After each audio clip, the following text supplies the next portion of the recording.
بسم الله الرحمن الرحيم. تبارك الذي بيده الملك وهو على كل شيء قدير، الذي خلق الموت والحياة ليبلوكم أيكم أحسن عملا وهو العزيز الغفور، الذي خلق 7 سماوات طباقا ما ترى في خلق الرحمن من تفاوت فارجع البصر هل ترى من فطور ثم ارجع البصر كرتين ينقلب إليك البصر خاسئا وهو حسير، ولقد زينا السماء الدنيا بمصابيح وجعلناها رجوما للشياطين وأعتدنا لهم عذاب السعير، وللذين كفروا بربهم عذاب جهنم وبئس المصير. إذا ألقوا فيها سمعوا لها شهيقا وهي تفور تكاد تميز من الغيظ، كلما ألقي فيها فوج سألهم خزنتها ألم يأتكم نذير، قالوا بلى قد جاءنا نذير فكذبنا وقلنا ما نزل الله من شيء إن أنتم إلا في ضلال كبير، وقالوا لو كنا نسمع أو نعقل ما كنا في أصحاب السعير، فاعترفوا بذنبهم فسحقا لأصحاب السعير. إن الذين يخشون ربهم بالغيب لهم مغفرة وأجر كبير، وأسروا قولكم أو اجهروا به إنه عليم بذات الصدور، ألا يعلم من خلق وهو اللطيف الخبير، هو الذي جعل لكم الأرض ذلولا فامشوا في مناكبها وكلوا من رزقه وإليه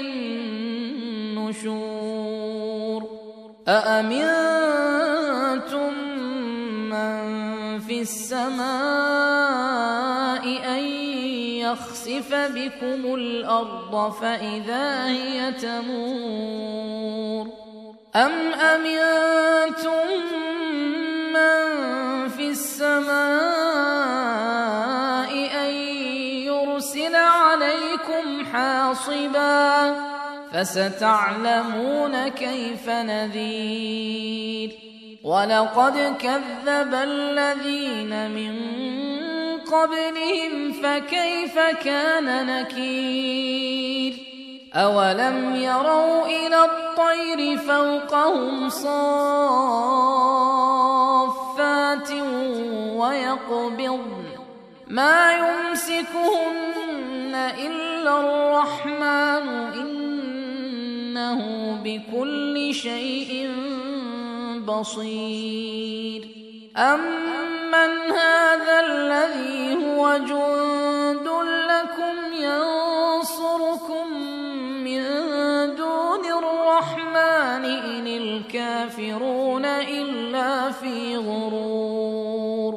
أمن هذا الذي يرزقكم إن أمسك رزقه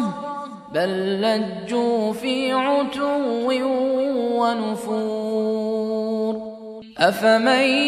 يمشي مكبا على وجهه أهدى أمن يمشي سويا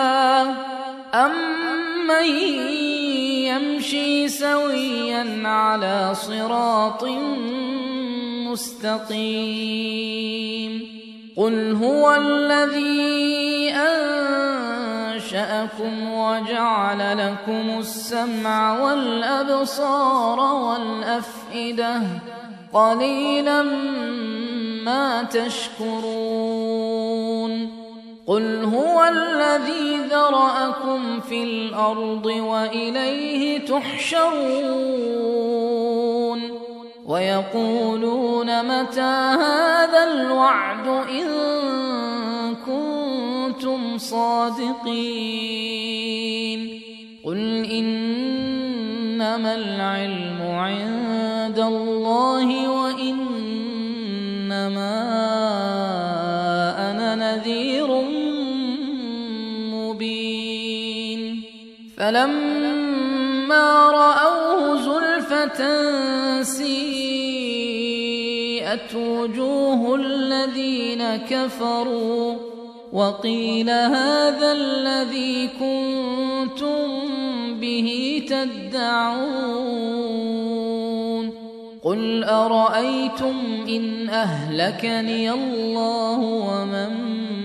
معي أو رحمنا فمن يجير الكافرين من عذاب أليم قل هو الرحمن آمنا به وعليه توكلنا فستعلمون من هو في ضلال مبين قل أرأيتم إن أصبح ماؤكم غورا فمن يأتيكم بماء